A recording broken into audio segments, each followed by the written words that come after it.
প্রথমত আমি উপদেষ্টা আসিফকে ধন্যবাদ দিই। দেখেন, আমরা খুবই কড়া সমালোচক। সরকারের বিভিন্ন সেক্টর নিয়ে আমরা কিন্তু কথা বলি। আওয়ামী লীগের সময় বলতাম, এখনো বলি। তবে আমি যেটা ভালো সেটাকে প্রমোট করি।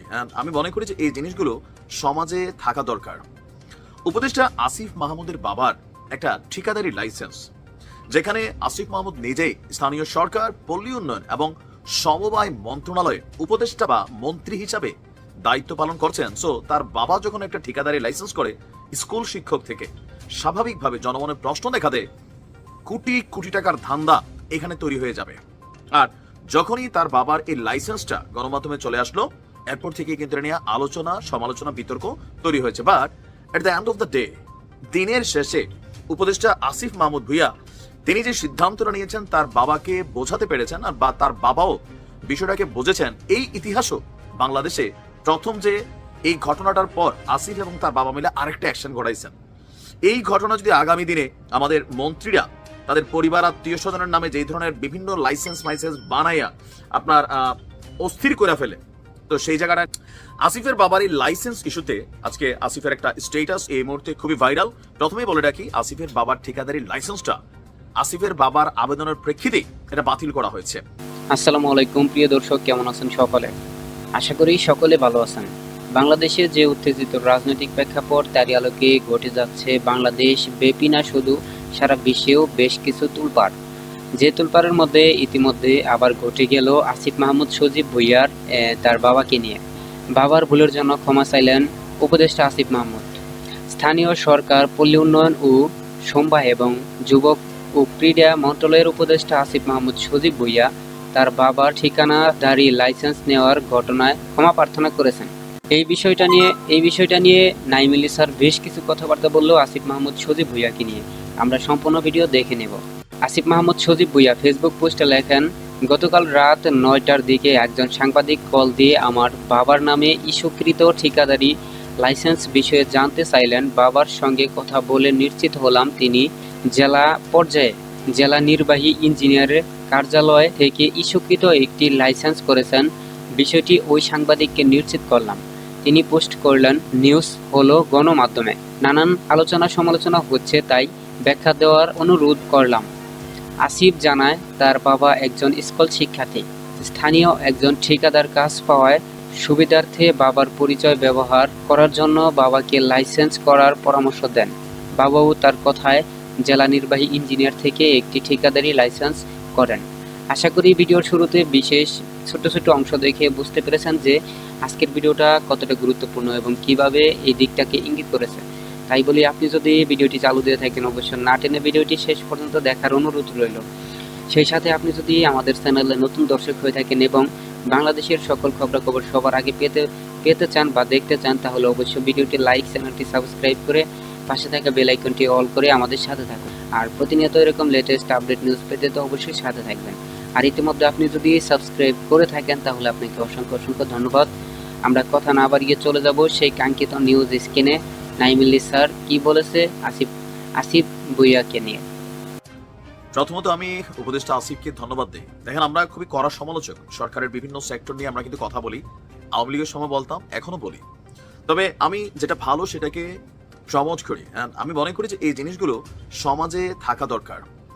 উপদেষ্টা আসিফ মাহমুদের বাবার একটা ঠিকাদারি লাইসেন্স, যেখানে আসিফ মাহমুদ নিজেই স্থানীয় সরকার, পল্লী উন্নয়ন এবং সমবায় মন্ত্রণালয়ে উপদেষ্টা বা মন্ত্রী হিসাবে দায়িত্ব পালন করছেন। সো তার বাবা যখন একটা ঠিকাদারি লাইসেন্স করে স্কুল শিক্ষক থেকে, স্বাভাবিকভাবে জনমনের প্রশ্ন দেখা দেয়, কোটি কোটি টাকার ধান্দা এখানে তৈরি হয়ে যাবে।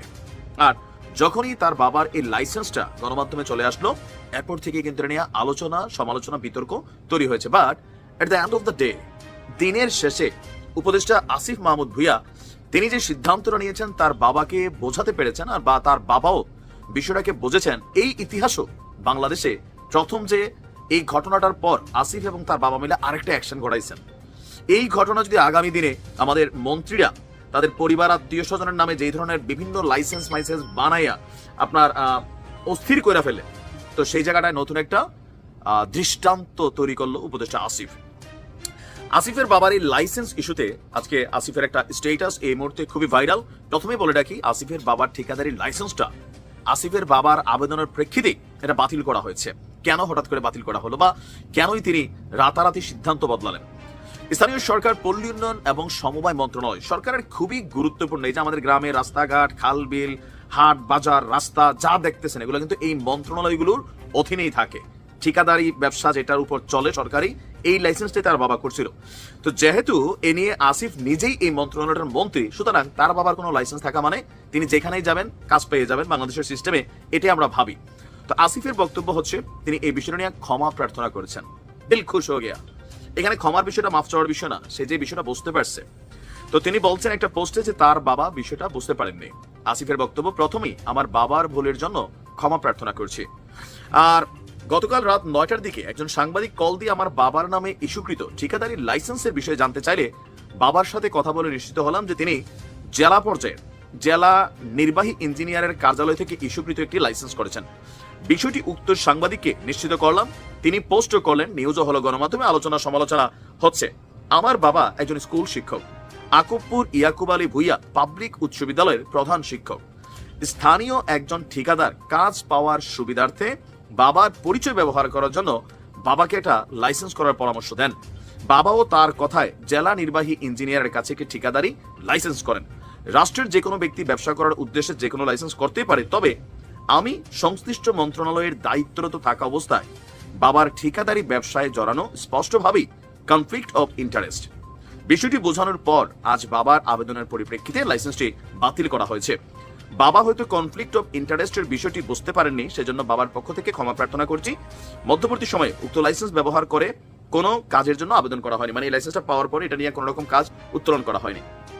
তবে আমিও আমাদের বাবাদের বলবো, যারা উপদেষ্টাদের বাবারা আছেন, ধরেন আপনার সাধারণ জীবনযাপন মানুষের চোখে ছিল, এখন নানান মানুষ নানান ধরনের প্রলোভন ধান্দা এগুলো নিয়ে আপনাদের কাছে আসবে, বিপথে পরিচালিত করা ট্রাই করবে। আপনাদের বেটার হচ্ছে আপনাদের সন্তানরা, এখন একজন সন্তান বাবার থেকে বেশি বোঝে না, বাট কিছু কিছু ক্ষেত্রে হয়তো আমরা সন্তানরা বাবাদের থেকে একটু একটু বেশি বুঝি, কারণ বাবারা সহজ সরল থাকে। সো সামনের দিকে কোনো কাজ করার সময় সন্তানদের সাথে আলোচনা করবেন, আর যেন বিতর্ক না হয়। ভালো থাকুন। আসিফকে ধন্যবাদ। আশা করি আজকের ভিডিওটি আপনি খুবই গুরুত্বপূর্ণ এবং মনোযোগ সহকারে দেখছেন। আজকের ভিডিওটি সম্পর্কে আপনার যদি কোনো মতামত বা প্রশ্ন থাকে তাহলে অবশ্যই কমেন্ট করে জানাতে ভুলবেন না। আর এরকম প্রতিনিয়ত লেটেস্ট আপডেট নিউজ সবার আগে পেতে আমাদের নিউজ গেটের চ্যানেলের সঙ্গে থাকুন। দেখা হবে পরবর্তী লেটেস্ট আপডেট নিউজের সঙ্গে। আজকের ভিডিওটি আমরা এখানে শেষ করতে যাচ্ছি। এতক্ষণ সাথে থাকার জন্য আপনাকে অসংখ্য অসংখ্য ধন্যবাদ। আর এখানেই শেষ করতেছি। শেষ করার আগে ছোট্ট একটি অনুরোধ, আপনি যদি আমাদের চ্যানেলে নতুন দর্শক হয়ে থাকেন অবশ্য ভিডিওটি লাইক, চ্যানেলটি সাবস্ক্রাইব করে পাশে থাকা বেল আইকনটি অল করে দিন, যাতে করে এরকম লেটেস্ট আপডেট নিউজ আপনি সবার আগে আমাদের চ্যানেল থেকে পেয়ে যান। আর ইতিমধ্যে যদি সাবস্ক্রাইব করে থাকেন তাহলে আপনাকে তো অসংখ্য অসংখ্য ধন্যবাদ। দেখা হবে পরবর্তী লেটেস্ট আপডেট নিউজের সঙ্গে। এতক্ষণ সাথে থাকার জন্য অসংখ্য ধন্যবাদ।